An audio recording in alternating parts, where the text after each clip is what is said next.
एक बार की बात है, एक छोटे से गांव में एक पिता और उसका बेटा रहते थे। पिता कल्लू मेहनती किसान थे जो अपने परिवार का भरण पोषण करने के लिए दिन रात मेहनत करते थे।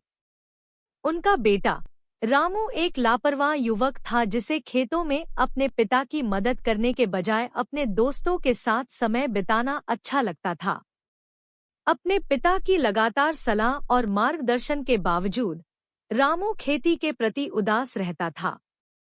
वह अक्सर अपनी जिम्मेदारियों की उपेक्षा करता था और अपने पिता को अकेले बोझ उठाने के लिए छोड़ देता था। इससे उनके रिश्ते में तनाव आ गया और कल्लू अक्सर रामू के रवैये पर निराशा व्यक्त करता था। एक दिन गांव में भयंकर सूखा पड़ा, जिससे फसलें सूख गईं और जमीन बंजर हो गई।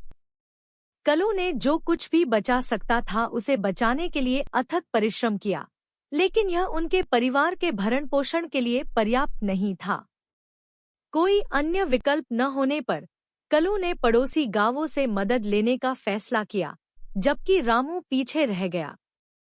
दिन हफ्तों में बदल गए और कल्लू वापस नहीं आया। बीमार रामू चिंतित होकर अपने पिता की खोज में निकल पड़ा।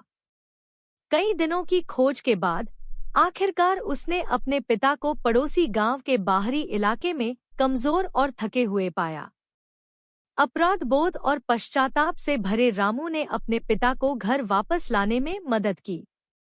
उस दिन से उन्होंने अपने पिता के साथ खड़े रहने और हर संभव तरीके से उनकी सहायता करने की कसम खाई।